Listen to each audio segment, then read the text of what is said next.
What if I told you that handing like the most advanced artificial intelligence to your absolute smartest, fastest, top-performing workers doesn't actually help them all that much? Right. It sounds totally backward. It does. But giving that exact same technology to your struggling, maybe lower-tier performers suddenly turns them into absolute superstars practically overnight. Yeah. It completely inverts everything everything we assume about how technology impacts the workforce, you know? Exactly. We have this really ingrained belief, like a historical bias, that when a new tool is introduced, the people who are already at the top of the food chain are just gonna, wield it the best. Right. They pull further ahead and leave everyone else in the dust. Precisely, which is why this topic is so fascinating. And that is exactly why we're dedicating today's deep dive to exploring this specific dynamic and, well, more importantly, the system being built to manage it. We've got a really incredible stack of sources today for you. It's anchored by this comprehensive blueprint for an emerging ecosystem called Trustive. Yeah, the Trustive blueprint is really something else. It is. And just to set the stage for you listening, the mission of this deep dive isn't to debate whether AI is like good or bad, or to give you some doom and gloom scenario about robots taking your job. We've all heard enough of that, right? Way too much. Instead, we are unpacking a highly structured, human-centered framework that was specifically designed to measure, verify, and actually share the positive value created by artificial intelligence. And that shared value is the critical piece here because, the fundamental question isn't whether AI can make us faster. We know it does. The real question is, when it does make us faster, who actually gets to keep the time we saved? That is the million-dollar question. But to really understand why a system like Trustive even needs to exist in the first place, we have to look at the baseline evidence, right? Like, what is AI actually doing to modern work right now? Right.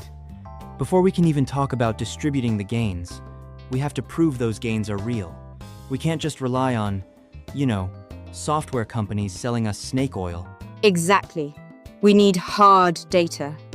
And we have an incredible piece of foundational research for this. It's a 2023 working paper from MIT researchers Shaq Noy and Whitney Zhang. This is a landmark study. It really is. Because it moves us past the anecdotal phase. Yeah. No more, I wrote a novel this weekend Twitter threads. Exactly. For a long time, the discourse around generative AI was just people on social media making wild claims. Yeah. But Noy and Zhang, they brought rigorous experimental economics to the table. They designed this incentivized study focused specifically on the productivity effects of ChatGPT. And the methodology here is what really caught my eye. They didn't just, grab a bunch of college undergrads and ask them to write a generic essay for extra credit. Right. They went for real professionals. They actively recruited 444 experienced, college-educated professionals. We're talking active grant writers, data analysts, human resource professionals, consultants, marketers, and they gave them these 20 to 30-minute writing tasks that were highly specific to their actual day jobs. And the brilliance of the experimental design, it really lies in the incentive structure. They didn't simply ask these professionals to just try their best. No, they put real money on the line. They tied high-powered financial bonuses directly to the quality of the output, and that output was graded blind by other experienced professionals in those exact same fields. Yeah, and they used 2 different incentive schemes to really push the participants, which I thought was super clever. One was a linear scheme, so you got an extra $1 for every single point you scored on a 1 to 7 grading scale. Right, a steady increase. But the other was a convex scheme, where the payout was heavily weighted toward excellence. so you only got a massive bonus, like an extra $3 if you scored a 6 or a 7. They wanted to simulate the real-world pressure of needing to produce top-tier client-ready work. The stakes were entirely real. Yeah. So they randomly assigned half of these professionals to a treatment group. This group was given access to ChatGPT and explicitly told to use it for their second task. And the control group, and I found this fascinating, from a design perspective, they weren't just left alone to do it normally. No, they were instructed to sign up for and use a LaTeX editor called Overleaf. Wait, okay, why a LaTeX editor? That seems so random for like an HR professional or a marketer. It does sound random, but it was a very clever control mechanism. Yeah.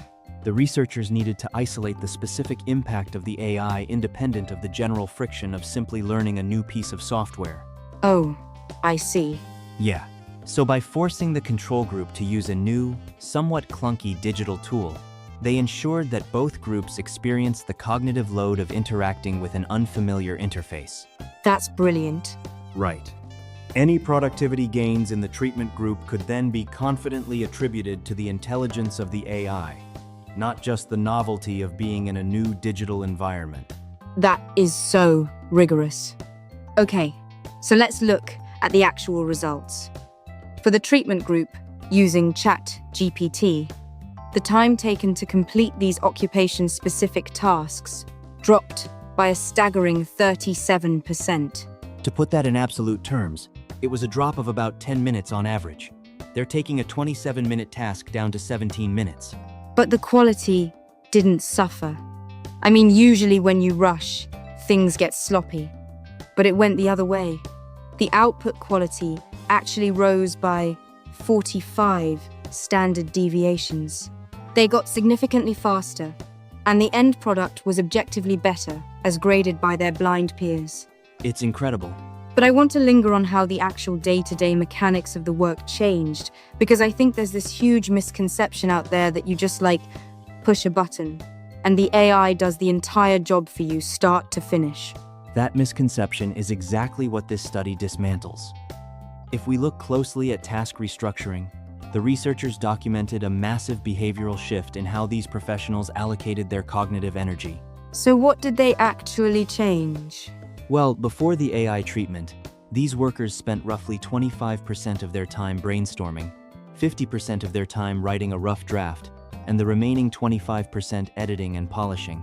Ah, the classic agonizing writing process.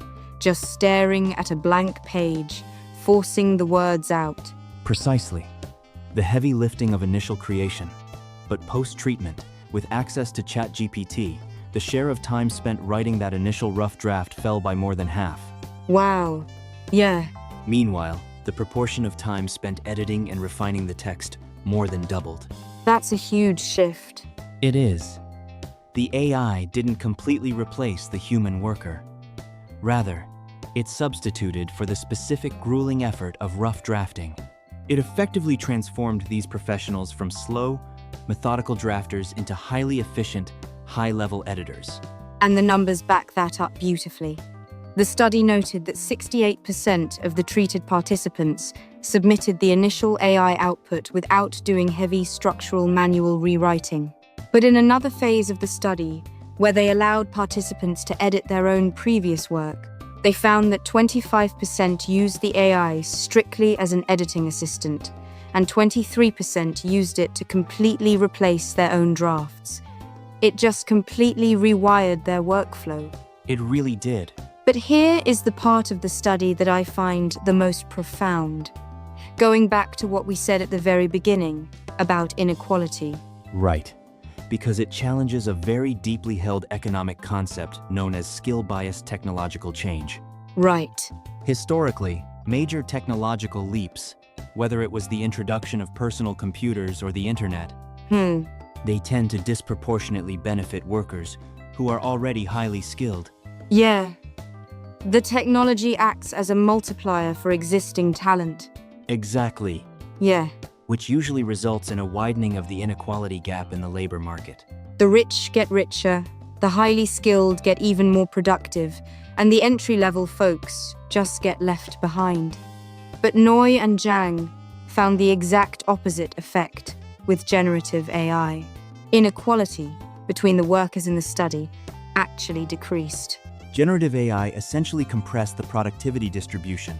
The researchers found that the workers who scored poorly on their very first task, the lower ability writers, they experienced the absolute largest benefits from the technology. That's amazing. Their quality scores shot up dramatically, and the time they spent on the task plummeted. So it acted as a massive equalizer.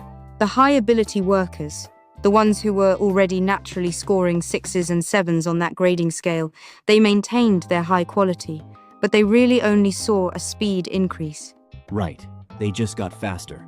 But the folks who were struggling to articulate their ideas, the ones who had great concepts but maybe lacked the mechanical writing skills to execute them, they were suddenly producing top-tier, executive-level work. It's a huge leveling up. Yeah. The researchers explicitly measured whether the AI was complementing their existing skills or substituting for effort, and they concluded it functions primarily as an effort substitute. It gets the words onto the page for people who might be brilliant at problem solving, but just terrible at drafting. We also have to consider the psychological and emotional impact of this shift too. The study didn't just measure speed and quality, it measured job satisfaction and self-efficacy. Oh, right. Did people actually like using it? They did. They found that job satisfaction went up by 4 standard deviations. People genuinely enjoyed their jobs more when the friction of the rough draft was removed. Which is fascinating, because at the exact same time, these workers reported being more worried about automation in a macro, global sense. Yes, exactly. Like, they knew the technology was coming for the industry, but on a micro, day-to-day level, their happiness went up because the most tedious part of their job was gone. And that paradox brings us perfectly to the core issue. The technology works, the gains are real, and they are substantial. Which forces us to ask the million-dollar question. Think about your own job for a second, you listening to this right now. If you figure out how to shave 2 hours off your Tuesday using ChatGPT, are you going to tell your boss? Probably not. Probably not, right? Because if a grant writer saves 10 minutes on a proposal, what actually happens to those 10 minutes? Does the company just absorb that saved time and demand that the worker write 30% more grants for the exact same salary? Usually, yes. Or do they look at the spreadsheet and decide to fire 30% of the grant writing team? Or, and this is why we're here today, is there a systematic, fairer way to handle this new reality? Well, historically, the default mechanism of corporate efficiency is absorption. Right. The machine gets faster, the factory gets more efficient, and the enterprise just absorbs the surplus value. The worker simply faces higher output quotas. But the Trustive framework argues that this historical default is a massive vulnerability in the knowledge economy. A huge vulnerability. They propose an entirely different, human-centered approach. They have designed what they call an uncompromising value chain. It's a system built specifically to capture that machine efficiency and mathematically convert it into verified human prosperity.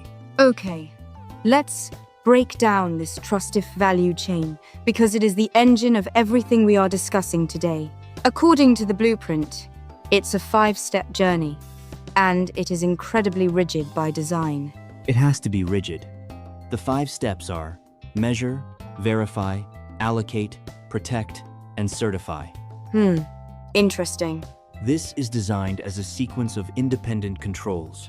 You cannot skip a step, and you cannot blend them together. I want to walk through the mechanical friction of moving from one step to the next, because it's easy to just list 5 words.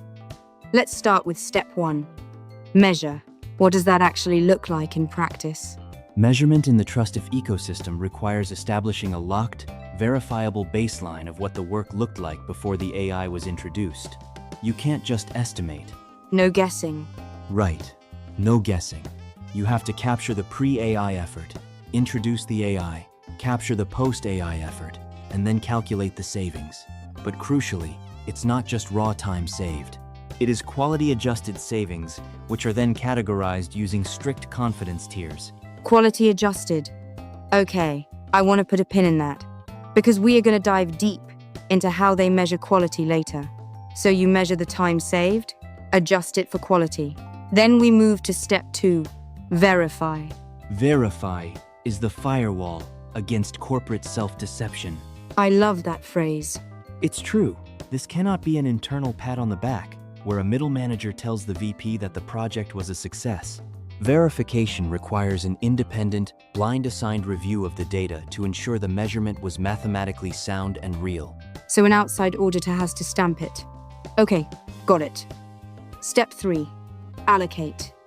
This is the payoff for the worker, right? Yes. Once the savings are verified, the system executes the allocation. It returns a defined policy percentage, typically ranging from 20 to 40% of those verified gains, directly back to the humans involved in the process. They give the time back. Exactly. Amazing. Step 4, protect. This is the ecosystem safety net called the T-Bridge. It involves ring-fencing funds and resources to support workers who might be transitioned or displaced entirely because of these AI efficiencies. It ensures that optimization doesn't equal abandonment. Crucial. And finally, step 5, certify. Once all the previous steps are completed and logged, the organization earns a tiered, renewable public trust mark, known as the T-Cert. This is a cryptographic proof to the market, to regulators, and to future employees that the company's adopting AI responsibly and transparently. So measuring, verifying, allocating, protecting, certifying. This sequence brings us to what the source materials explicitly call Trustive's golden rule. And it's a hard-line stance. No baseline, no quality, no verification, no benefit issuance. There are absolutely no shortcuts. The rigidity is the entire point, right? Oh, completely. Yeah. If the system isn't strict, it just becomes another piece of marketing fluff. It devolves into a company slapping a responsible AI badge on their corporate homepage while quietly laying off 10% of their customer support team. Which we see all the time. Exactly. Trustive is structurally engineered to make that kind of hypocrisy impossible. I was trying to think of a good mental model for this, and the closest analogy I could come up with is fair trade certification, but built for the digital age. That's a great way to think about it. Right. Like when you go to the grocery store and buy a bag of coffee with that little fair trade sticker on it. That sticker is a guarantee. It tells you that the farmer who picked those specific beans was paid a living wage and wasn't exploited in a sweatshop environment. Trustive essentially wants to put a similar label on corporate productivity, a label that says the humans who achieved these massive AI speed gains were fairly compensated with time and benefits, and nobody was quietly discarded in the process. That analogy holds up incredibly well. Fair trade certification made the invisible supply chain of physical agriculture visible and accountable to the consumer. Trustive is attempting to make the invisible supply chain of digital labor visible and accountable to society. But I have to play the role of the ruthless corporate board member here for a second. Okay, let's hear it. I'm looking at my quarterly earnings. If I'm a CEO, and my new AI deployment just saved the company 100,000 man-hours, why on earth would I willingly give back 20 to 40% of those savings to the employees? Why wouldn't I just keep 100% of it, boost my margins, and take the huge bonus? It is the most logical objection, and it's the very first question any enterprise CFO is going to ask. Naturally.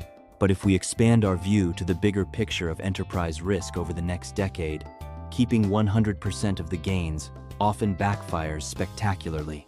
Ouch. Yes, it would. First, we have to acknowledge the math. The business is still retaining the vast majority of the value. If you give back 20 to 40%, the enterprise still keeps 60 to 80% of the pure productivity gain. True. The business incentive to adopt the AI remains massive. Trustive does not kill the return on investment, it just taxes it for stability. Okay, so the pie gets massively bigger, I'm just sharing a slice of it. I'm still getting 60% of a huge pie. Precisely. But what you are buying with that 20 to 40% is independent, auditable proof of your responsible AI adoption. As AI scales across the global economy, large companies are facing an avalanche of pressure. Interesting. Regulators are drafting new labor laws, ESG investors are demanding transparency on human capital, and labor unions are threatening massive strikes over automation. There's a huge crackdown coming on AI washing, which is, making unverified, empty claims about how ethical your algorithms are.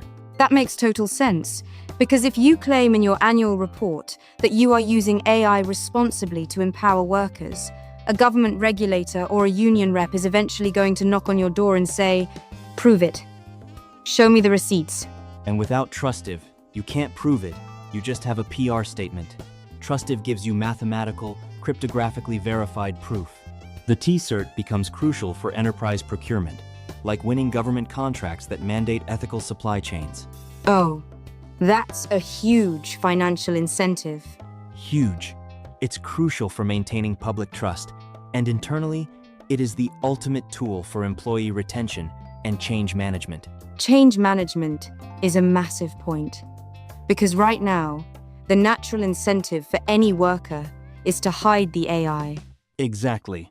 If I know that making my job 50% faster will just result in half my team getting fired, I'm going to actively sabotage the AI rollout. I will find every flaw in the software and complain about it until management abandons the project entirely. It's rational behavior for the worker. It is.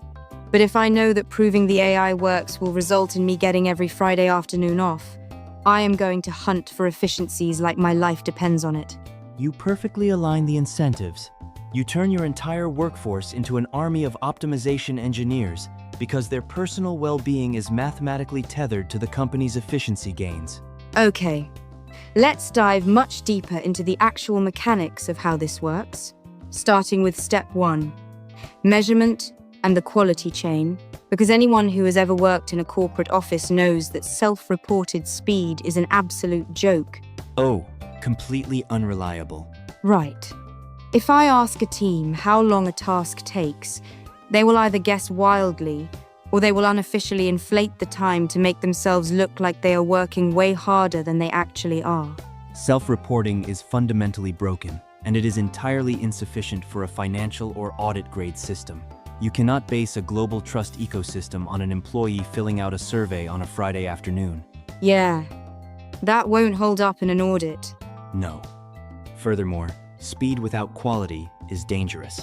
If an AI tool makes a paralegal twice as fast at reviewing contracts, but they suddenly make 3 times as many critical legal errors, or if an AI customer service agent handles tickets in 5 seconds, but is hallucinating policies and actively insulting customers, that is not true productivity.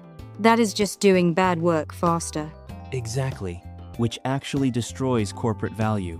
The fast garbage problem.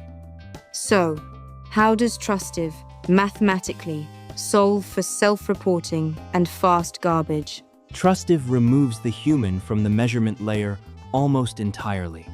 The system connects directly to the enterprise's existing software infrastructure via read-only APIs. We're talking about deep integrations with platforms like Salesforce, Zendesk, ServiceNow, or GitHub. Okay, let me stop you right there.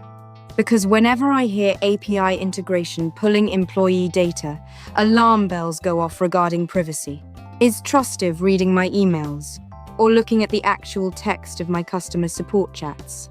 No, and that's a critical distinction to make. It uses read-only telemetry. It isn't looking at the personal content or the proprietary data. It is looking at the metadata of the work. Okay, so just the timestamps and statuses. Exactly. How long did the ticket stay open? When was the status changed from in progress to resolved? How many lines of code were committed? And how many times did the QA system reject the build? It pulls the mathematical footprint of the work, not the work itself. And then, once it has that telemetry, it applies the quality gate. Walk me through the mechanics of the quality gate. How does it actually penalize bad work? The quality gate ensures that any measured speed gain is mathematically reduced or entirely rejected if the quality of the work drops below the locked historical baseline. Okay, gimme a tangible example. Let's say a customer support team historically takes 10 minutes to resolve a ticket with a 5% customer callback rate, meaning 5% of people had to call back because their issue wasn't actually fixed. Okay, that's our baseline. 10 minutes, 5% error rate. Now, the company deploys an AI copilot. The API telemetry shows that the ticket resolution time has plummeted from 10 minutes down to 5 minutes. They just saved thousands of hours across the quarter. But the telemetry also shows that the callback rate spiked from 5% up to 12%. Ah, so the AI is fast, but it's making a lot of mistakes. Exactly. So they don't get the full benefit for those saved hours. Wait, what happens? The quality gate automatically kicks in. It applies a mathematical penalty to the save time based on the severity of the quality drop. So instead of crediting the team with 100% of those saved hours, the system might dynamically slash that gain down to 40% or even reduce it to 0, depending on the weights assigned to customer callbacks. Wow. The core philosophy is absolute. Quality before value, always. You cannot monetize speed if you degrade the output. That is such a vital safeguard. But this brings up a massive challenge. Like, it's easy to measure a customer support ticket in Zendesk. It has a start time and an end time. But a huge portion of the modern knowledge economy is not easily measurable. Very true. How do you measure the productivity of a marketing team brainstorming a new campaign? Or a software engineer designing a new system architecture? This brings us to Trustive's confidence tiers. This seems to be how they enforce honesty in measurement across different types of work. Let's break down these 3 tiers, starting with Tier A. Right. Trustive explicitly acknowledges that productivity measurement is not a one-size-fits-all science. Ise. So they attach a strict confidence tier to every single figure they generate. Tier A represents direct or deterministic measurement. And what qualifies as Tier A? This is reserved for high-volume, highly instrumented, highly repetitive work. Your customer support tickets, insurance claims processing, standardized medical coding, or basic IT support. The systems like Zendesk or ServiceNow provide exact, indisputable timestamps. Clean data. Exactly. You can run a clean pre- and post-AI baseline or run a simultaneous A/B test. Because the telemetry data is so clean and the causal link to the AI is so obvious, Tier A gains are fully benefit eligible at the standard policy rate, with perhaps only a tiny 5 to 10% uncertainty discount applied. Okay, so Tier A is the gold standard of measurement. The math is undeniable. But what about the messy knowledge work? That's Tier B, right? Yes, Tier B is based on causal inference. This is designed for semi-structured knowledge work. Think about financial analysis, software engineering, complex casework, or legal research. You cannot effectively measure the time it takes to write a single line of code or analyze a single spreadsheet because the cognitive effort varies wildly from minute to minute. Right. But you can measure a team's aggregate output over the course of a month or a quarter. But here is the problem with that. If I give an AI tool to my marketing team in May, and they launch 3 more campaigns than they did in April, how do I know the AI actually caused that speed up? Exactly. Maybe they just drank better coffee. Maybe the weather was nicer. Maybe the April campaigns were just fundamentally harder. How do you isolate the AI's impact from all the random noise of corporate life? That is the exact problem that causal inference methods are designed to solve. The blueprint details the use of staggered rollouts, difference in, differences analysis, and synthetic controls. Okay, translate that for me. Let me explain it simply. Instead of giving the AI to the whole marketing department at once, you use a staggered rollout. You give the AI to Team X in May, and you observe their output compared to Team Y, who does not have the AI yet. Oh, I see. It's like a clinical trial for a new medication. Team X gets the real pill, Team Y gets the placebo. Exactly. And through difference in differences analysis, the mathematical models compare the baseline changes of both teams over the exact same time period. This allows the system to strip away seasonal trends or general company mood swings and isolate the specific causal impact of the AI tool. That's incredibly smart. However, because this relies on statistical modeling rather than direct timestamps, there is inherently more noise. Therefore, Tier B gains are benefit eligible, but they're always calculated at a discounted lower bound to remain intentionally conservative. Meaning, if the statistical model says, we are 95% confident that the AI saved the team between 100 and 150 hours, Trustive doesn't just split the difference and say 125. It takes the absolute lowest defensible number. Precisely. It only issues benefits based on the 100 hours. You take the most conservative number so that you never overpromise or overallocate value that might not actually exist. Honesty through conservatism. I love that. And then there is the final tier, Tier C, which is labeled as directional. What does that mean? Tier C is for exploratory, highly creative, or deeply strategic work, where there is simply no credible counterfactual. If a CEO uses an AI tool to help brainstorm the strategy for a massive corporate merger, there is absolutely no mathematical way to prove exactly how many hours that tool saved compared to a reality where they didn't use it. Right, because you can't A/D test a corporate merger. It only happens once. Exactly. You can use proxy metrics or survey the executives to ask if they found the tool generally helpful. But, and this is a hard, unbreakable rule in the Trustive framework, Tier C data is never monetized, and it is never benefit eligible. So it's just for internal knowledge. Right. It is strictly used for directional learning within the company, perhaps to figure out where to invest next, until the instrumentation improves enough to graduate that specific workflow up to Tier B. There is a direct quote from the master blueprint that I highlighted because it's so powerful. Speed without a credible counterfactual is never monetized.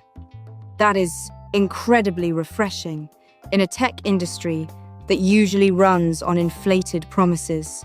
It's a huge departure from the norm. It really is. Okay, let's assume we have successfully measured the work. Let's say we have a Tier A measurement. A team saved 1,000 hours. It passed the quality date with flying colors, and an independent auditor verified the math. Now we hit the best part, the benefit allocation phase. The employees actually get their cut. The payoff. The payoff. And Trustive orchestrates this using something called T-records. Now, before we go any further, I want to be incredibly clear to you listening right now. T-records are not cryptocurrencies. Emphatically, unequivocally, no. They are not coins, they are not tokens traded on external exchanges, and they have absolutely zero speculative financial value. Right. I was thinking about this. And if they were crypto tokens, it would be an absolute nightmare for corporate adoption. A total disaster. Imagine an HR director sitting down with a union representative and saying, "Great news. The team saved 1,000 hours of labor this month, so we paid the workers their bonus in a volatile dog-themed digital coin that unfortunately lost 40% of its value yesterday." The union would strike immediately. It would completely undermine the fundamental trust the system is trying to build. T-records are enforceable benefit records. Think of them as highly secure digital accounting entries, or digital escrow accounts that are permanently tied to an organization's HR policies. They track the verified value. They don't fluctuate in price. Okay, so let's break down the different flavors of these two records. The first one is tea time. This feels like the holy grail for the modern worker. Tea time is the most direct, tangible return of productivity. It literally turns verified AI savings into protected time for the human worker. If the AI saved the team 100 hours and the policy allocates 25% back to the workers, the system generates 25 hours of tea time. And what does an employee actually do with tea time? It manifests in ways that directly improve their quality of life.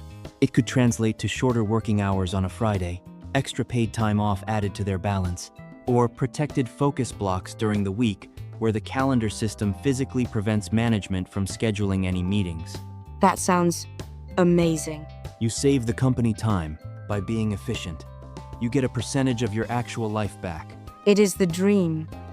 The next record is T-learning.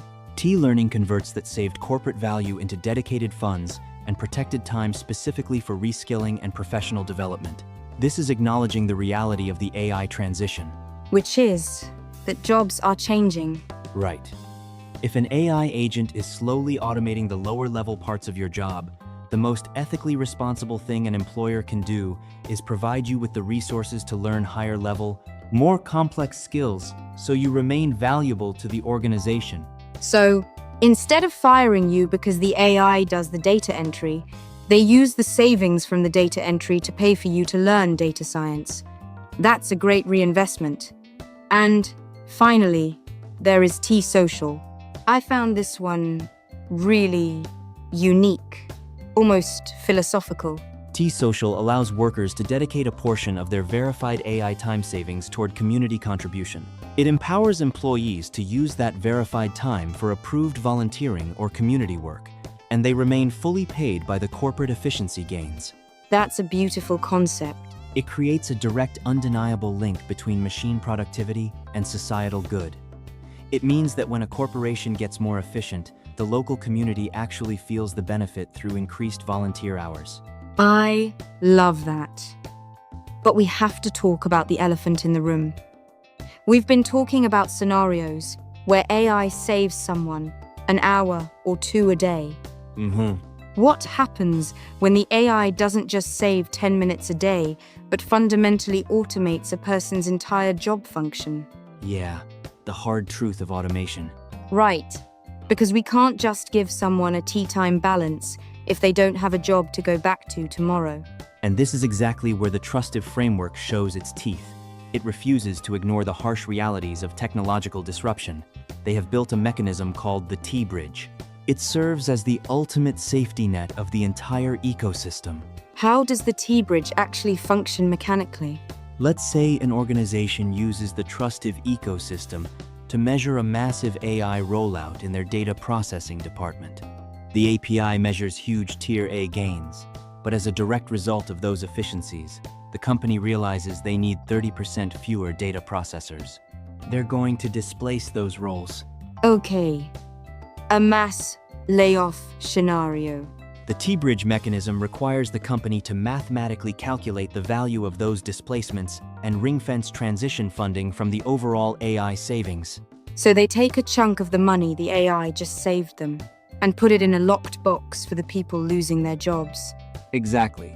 This ensures the displaced worker is genuinely financially supported, whether that manifests as enhanced severance packages, extended health benefits for their family, or fully funded retraining programs to help them transition to a new industry. So a company cannot just quietly fire them while hiding behind a glossy, responsible AI badge on their website. They absolutely cannot. The Trustive principle is explicit on this point. No quiet displacement behind a responsible AI badge. If a corporation wants the prestigious public T-Cert, which they need to prove to investors and regulators that they are an ethical AI adopter, they have to publicly disclose those role displacements and cryptographically prove they funded the T-Bridge transition. That is massive. It forces the negative externalities of AI adoption directly onto the corporate balance sheet rather than letting the company socialize the pain while privatizing the profits. It is actively holding their feet to the fire. It makes the cost of disruption visible. Okay, let's shift our focus to how this all actually gets verified. We've talked extensively about the methodology, but if I'm an employee, I'm not just going to blindly trust a PDF that says the company is being fair. Trustive has built simulations to address this, right? Yes, and transparency is non-negotiable here. For a system built entirely on the concept of verification, you must show your work. Show the math. Exactly. Trustive has live interactive simulations available, including models of the Trustive Drive, the future browser interface, and the verification processes. Anyone can log in and literally click through the math. You can see a hypothetical locked baseline, watch the AI output flow in, see exactly how the quality gate applies its mathematical discounts for errors, and follow the numbers all the way through to the issuance of a verified T record. So you can see exactly how it works. It demystifies the entire black box. That level of transparency is huge. But to make this transparency durable, to make sure the math doesn't mysteriously change a year from now, Trustive is utilizing a piece of technology that I am normally incredibly skeptical of. I know exactly where you're going with this. Oh yeah. They are building what they call the Human AI Open Blockchain. Now, I'm going to push back here, hard. Whenever I hear the word blockchain inserted into a corporate project, I immediately worry it is just marketing hype or a complicated solution looking for a problem. It's a very fair concern. Why on earth can't Trustive just use a regular, highly secure, centralized database, spin up some servers on AWS or Azure? Why inject blockchain into productivity measurement? It is the absolute correct question to ask, because 90% of the time you hear blockchain in a corporate pitch, it is unnecessary hype. If you are using a blockchain just to store raw data, you are doing it wrong. Right. Trusted's architecture is very clear on this distinction. Enterprise data, the Salesforce logs, the employee names, the actual text of the customer support tickets, that data stays strictly off-chain in traditional, heavily permissioned, highly secure, centralized databases. The blockchain is not being used for storage. Okay, so what is it used for? It is used purely for durability and verification. Okay, unpack those two words for me. Durability and verification. How does a blockchain do that better than AWS? Think about the timeline of a major corporate AI claim. Let's say an independent verifier approves a 10,000-hour productivity saving today in 2026. The company uses that verified proof to issue massive time benefits, and they proudly claim a Tier 1 T-Cert to win a major government contract. Sounds like a win. It is, but that proof needs to remain credible and unalterable, not just tomorrow, but 5, 10, or 20 years from now. Right. If that proof lives solely in a centralized database controlled by the company, it is vulnerable. A rogue database administrator could alter the logs. Oof. Or, more likely, a new executive team comes in 5 years later, realizes the AI project was actually a failure that caused huge errors, and they quietly, retroactively change the numbers in the database to hide the failure from regulators. The classic rewrite history problem. You control the database. You control the truth. Exactly. Trustive uses the blockchain specifically for cryptographic anchoring to prevent history from being rewritten. They take all the verified evidence, the baseline, the telemetry, the auditor signature, and they run it through a cryptographic hashing function. Which does what exactly? This creates a mathematically unique fixed-length string of characters, specifically something called a Merkle tree root. They then take that tiny digital fingerprint and anchor it on the public decentralized ledger. Okay, so just to be perfectly clear, they aren't putting the employee's name or salary on the public blockchain. They are putting a unique mathematical fingerprint of the event on the blockchain. Yes, and they combine this with advanced cryptography, most notably zero-knowledge proofs. Wait, hold on. Zero-knowledge proof. You're saying the verifier can prove a rule was followed without seeing the actual underlying data? Mechanically, how is that even possible? It sounds like a paradox. It does sound like a paradox, but it's a brilliant piece of cryptography. Think of a zero-knowledge proof like a game of Where's Waldo. Okay, Waldo. I'm with you. Let's say you want to prove to me that you found Waldo on the page, but you refuse to show me exactly where he is because the location is a secret. How do you do it? I have no idea. You take a massive piece of black cardboard, cut a tiny little hole in it, and place it over the book. I look through the tiny hole, and I see Waldo's face. I now have absolute mathematical proof that you know where Waldo is, but I have zero knowledge of his actual coordinates on the page. That is a brilliant analogy. So the verifier can confirm the math is correct without seeing the proprietary corporate data. Exactly. By placing that zero-knowledge proof and the digital fingerprint on a decentralized ledger, the record becomes tamper-evident. Because thousands of independent computers around the world hold a copy of that ledger, no single party, not the company, not the auditor, not even Trustive itself can retroactively rewrite history. Wow. If someone tries to change a record from 2026 in the year 2030, the fingerprint changes, and all the other computers on the network will instantly reject the alteration as fraudulent. It's like a digital notary, public stamping a sealed envelope and then making 1 million indestructible copies of the envelope. It can't be bribed, and it won't burn down. And the Trustive blueprint goes even further into the future, explicitly detailing a quantum-proof architecture. Wait, quantum computers? Yes, they acknowledge that quantum computers will eventually become powerful enough to break current encryption standards, like RSA and traditional elliptic curves. So they are designing the system from day one to resist quantum threats. They want a human benefit certification issued today to be cryptographically secure decades from now, because obsolete digital signatures shouldn't invalidate historical human benefits. That is insanely forward-thinking. Okay, the mechanics of the blockchain make sense for trust, but any blockchain needs a token to operate to pay the transaction fees for all those computers. The source materials talk extensively about a token called TRSIV. TRSIV. And reading the documentation, they are aggressively, almost militantly defensive about what this token actually is. They absolutely have to be militantly defensive, given the intense regulatory environment and the historically toxic reputation of the broader crypto industry. Oh, for sure. The master blueprint is explicitly clear on this point.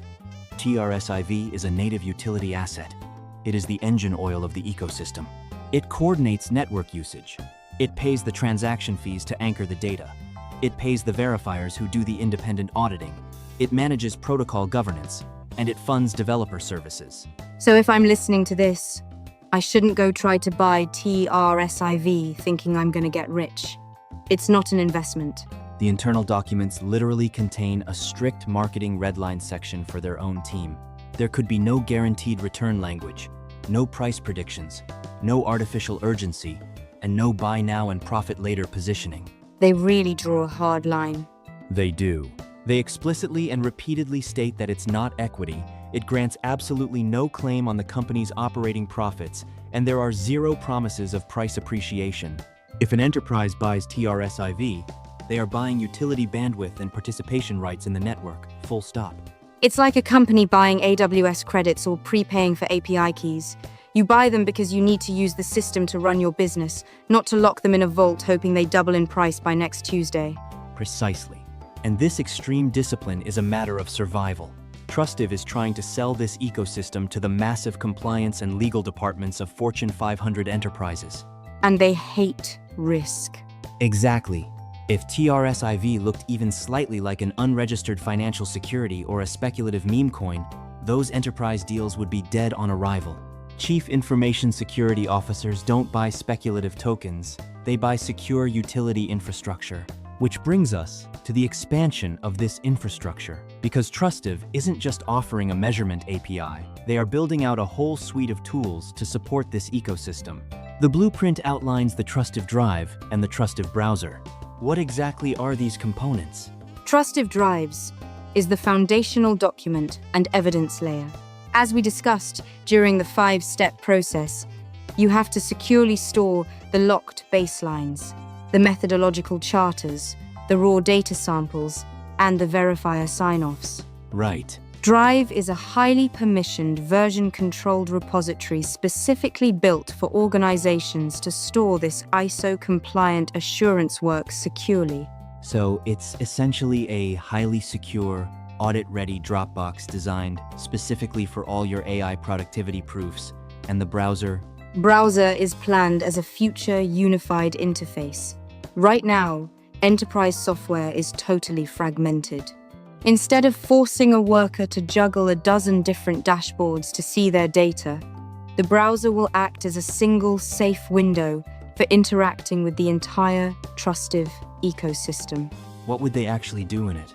Well, an employee can open the browser to view their accumulated tea time balances, check a prospective employer's T-Cert status, or securely access the drive. But the real kicker here, the element that makes this a true ecosystem rather than just another closed-source product, is their plan for the developer ecosystem. Trustive seems to acknowledge that they cannot possibly build every single application themselves. It is a core tenet of building foundational digital infrastructure. You do not restrict innovation solely to your internal team. The roadmap states that once the blockchain layer and the core tooling are fully hardened and secure, they will open the platform to external developers across the globe to build decentralized applications, or dApps, on top of the Trustive network. But they aren't just opening the floodgates for people to build digital casinos or trading bots, right? No. The development focus is strictly curated around human well-being, education, and responsible AI. Independent developers could build new specialized wallets for managing T-learning credits. Oh, that's smart. A university could build an educational pathway linked directly to AI reskilling that plugs into the network. Someone could build public scorecards for ethical AI procurement. The possibilities are endless. They really are. The goal is to provide the trusted, verifiable ledger of saved time and let the global developer community invent hyper-local or industry-specific ways to turn that verified time into human benefit. That is incredibly powerful. Provide the infrastructure of truth and let human ingenuity figure out the best ways to spend the savings. I also noticed a brief mention in the architecture documents of a future DX, a decentralized exchange, which, again, triggered my crypto speculation alarm bells. If this is a productivity and labor measurement tool, why on earth does it need an exchange? Once again, we have to strip away the crypto trading stigma and look at the mechanical function. In this specific context, a DX is simply resilient, decentralized infrastructure. Okay, how so? If you have a global, interconnected ecosystem running on utility tokens, like TRSIV, to pay for critical verifications and governance actions, you need a highly liquid 247 mechanism for participants to acquire, interact with those tokens. But why not just list the token on a massive centralized exchange like Coinbase or Binance? Because relying on a centralized third-party choke point introduces massive enterprise risk. What happens if that centralized exchange goes bankrupt, like we saw with FTX? Or what happens if they arbitrarily change their listing rules or shut down their servers? An enterprise cannot have their entire AI auditing process halt because a third-party exchange went offline. Ah, I see. So it's fundamentally about sovereignty and resilience. Exactly. The VIX ensures transparent on-chain interactions and guaranteed ecosystem access that cannot be arbitrarily shut down or manipulated by a single centralized actor. It provides the liquidity required for the infrastructure to function independently. It is enterprise infrastructure, not a speculative casino. Okay, we have covered a massive amount of highly theoretical ground here. We've talked about Merkle roots, causal inferences, zero-knowledge proofs, and T-bridges. I want to bring this all down to earth and walk the listener through a tangible, real-world scenario. How does this massive machinery actually come together for a normal business? That's a great idea. The white paper outlines a specific 8 to 12-week pilot program. Walk me through that timeline. Let's imagine a mid-sized company wants to roll out a new generative AI agent to help their customer support team draft email responses. That is the perfect test case. The pilot methodology is designed to be extremely disciplined and methodical. Phase 1 is preparation. You absolutely do not just turn the AI on and see what happens. Step 1. Don't just push the button. Right. First, you clearly define the specific workflow, in this case, customer support email resolution. You then grade the available instrumentation. Do we have clean, reliable, timestamp data in Zendesk? Yes, we do. So we can assign this workflow confidence Tier A. Okay, Tier A, clean data. You obtain all necessary data privacy permissions, and crucially, you document the benefit policy up front. So they decide on the payout before they even know the results. Yes, the company agrees in writing.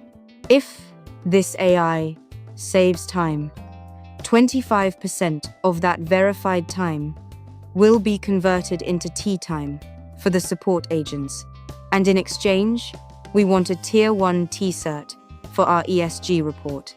All of these rules, weights, and policies are logged into a cryptographic pilot charter before the project begins. Lock it in before the game starts so nobody can change the rules at halftime. I love that. What's the next step? Baseline capture. Before the AI is fully deployed to the team, or by utilizing pristine historical data, you measure the traditional human effort. How long did these emails take to draft? What was the baseline customer complaint rate? How many were escalated to a manager? The before picture. You mathematically lock this historical baseline with the verifier's initial sign-off. Once the baseline is cemented, you move to the measurement phase, where you run the AI-assisted process. This is where they actually use the new tool. Yes. The agents use the AI. The API telemetry measures the post-AI effort, tracks the accepted outputs, and logs the review time. The system automatically gathers all this telemetry into an evidence package. Then comes the critical quality adjustment phase. Quality gate. Right. The system automatically checks the data. Did the AI help the agents resolve tickets 30% faster, but accidentally cause a 5% spike in angry customer callbacks because the AI's tone was too robotic? If so, the saved hours calculation is mathematically discounted according to the rules locked in the charter. The quality gate applies the penalty automatically. Then we bring in the outsiders. Yes, the verification phase. And the mechanics here are vital for trust. The verifier is blind assigned through an independent escrow foundation. So the company can't just pick their buddy. The company cannot simply pick their favorite friendly auditor to ensure a rubber stamp review. A conflict-free verifier receives the raw data, rederives the mathematical calculations independently, tests for anomalies or data manipulation, and issues an independent verification decision. And once that auditor stamps it approved, we reach allocation and proof. The Trustive system automatically issues the calculated tea-time balances to the digital ledgers of the customer support team. The company then anchors the cryptographic proof of this entire 12-week process on the blockchain. Finally, Trustive awards the company their public T-Cert, providing undeniable proof that they achieved verified, responsible AI productivity. boom. The abstract concept of machine efficiency is translated into verified human prosperity in just 12 weeks. But this whole grand vision isn't fully operational tomorrow. Trustive has laid out a very deliberate multi-year roadmap spanning from 2026 to 2029. And their approach to this roadmap is highly structural. They utilize a stage-gate timeline, meaning they do not blindly advance to the next phase simply because the calendar flipped to a new month. They only advance when all the legal security and governance requirements of the current phase are exhaustively satisfied. So, no rushing. Their operating mantra is explicitly security before value. Makes sense. If they rush it and the system gets hacked, the trust is gone forever. So what are the major strategic milestones over the next 3 years? Q3 and Q4 of 2026 are entirely dedicated to foundation, launch readiness, and the initial launch of the TRSIV utility token. This is the unglamorous but essential work. getting the legal entity structures perfect, securing the treasury, locking down the multi-signature security controls, and finalizing the threat models. Doing the boring essential plumbing before asking the world for their trust. Precisely. Then, moving into Q1 and Q2 of 2027, the focus shifts to the minimum viable product, or MVP, and the first commercial pilots. This is about proving that the APIs, the measurement tools, and the quality gates actually function correctly in the messy reality of the real world.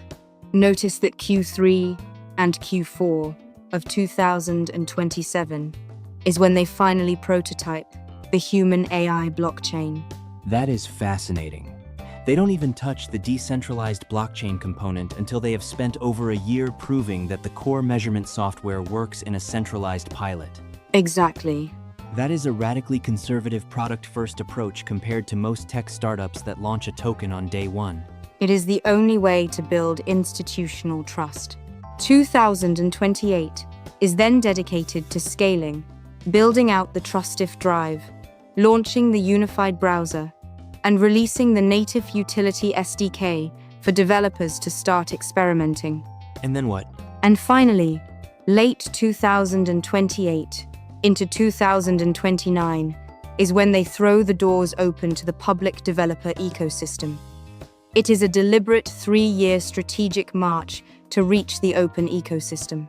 I want to drill down on something you mentioned earlier during the pilot walkthrough. You mentioned that the company cannot pick their own verifier. This brings up the massive inescapable issue of governance and anti-gaming. Because, let's be entirely real for a second, human nature is undefeated. Always. If a large corporation can find a way to tune the rules to minimize their payout to employees, or game the metrics to look better for an ESG sustainability report, they absolutely will. Software alone cannot fix human greed. That is the fundamental truth of any auditing or compliance system. If the rules are flexible, they will eventually be bent. Trustive addresses this threat structurally through a strict separation of powers.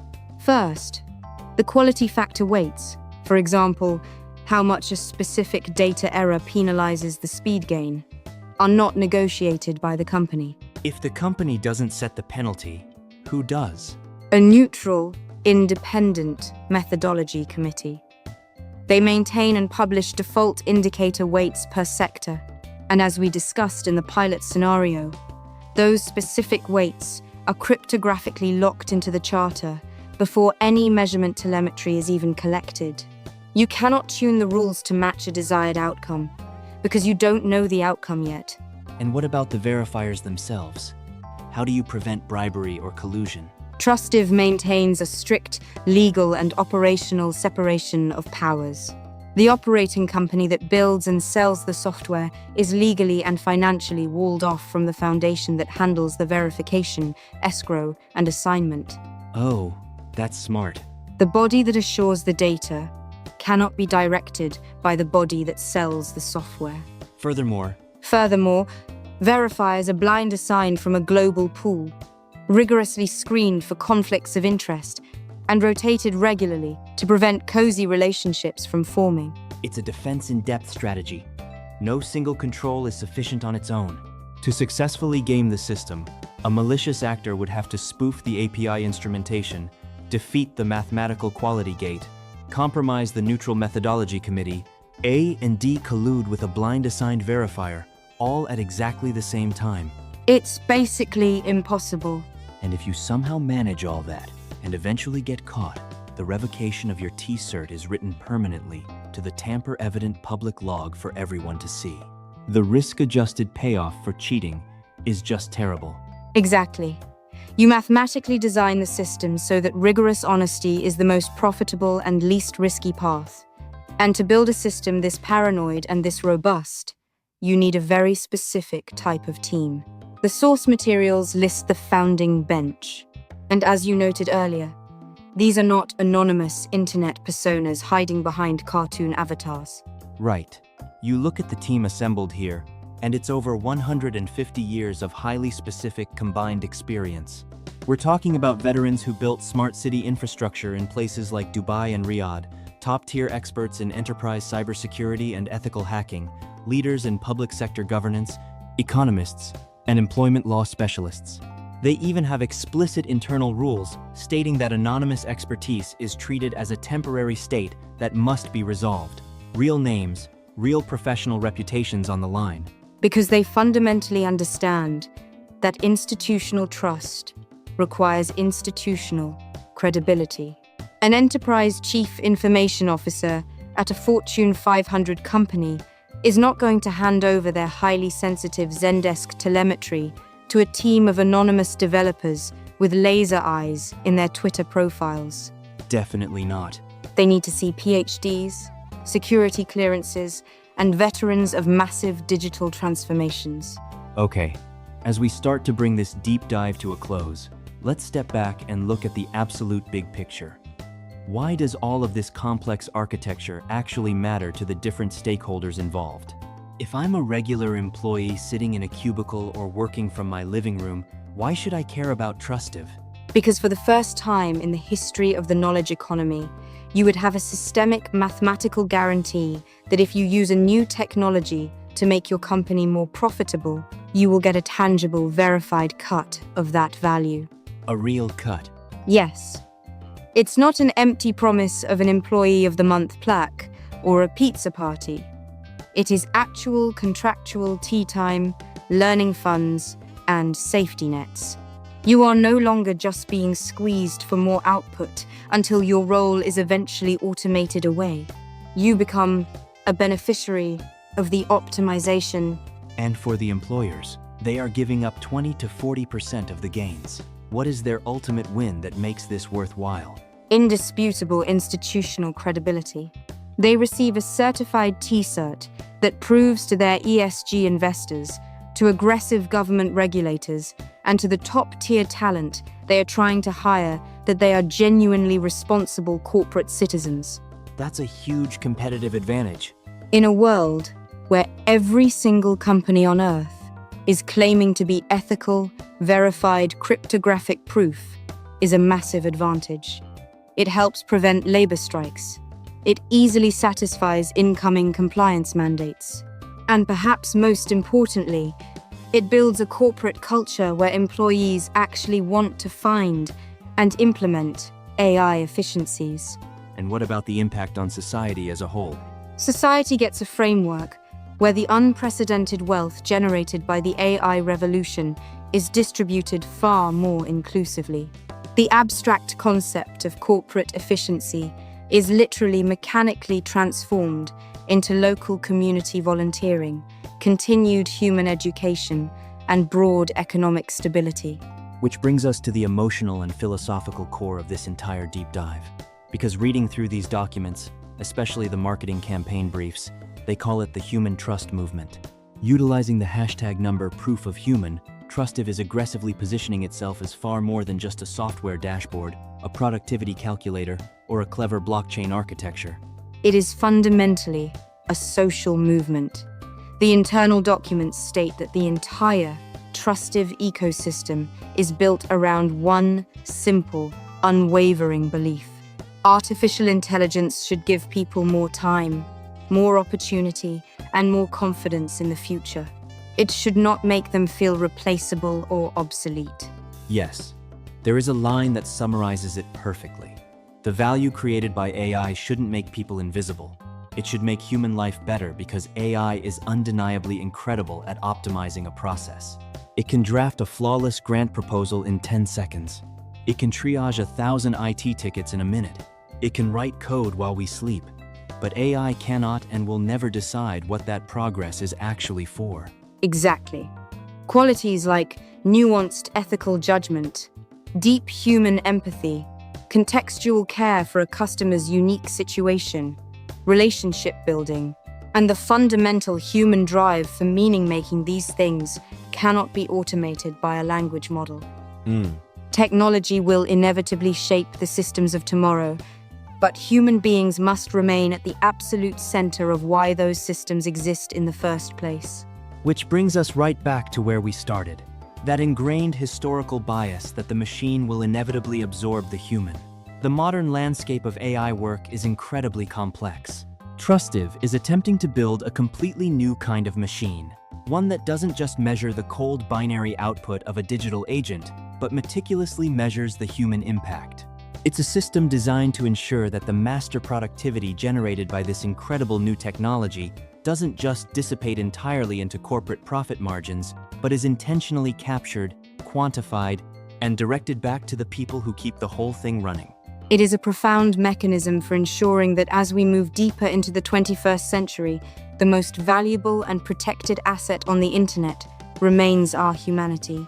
So I want to leave you with a final provocative thought to mull over as we wrap up. The true world-changing innovation of the next decade might not actually be the artificial intelligence itself. We know the models will get smarter, they will get faster, and they will become more capable. That is inevitable.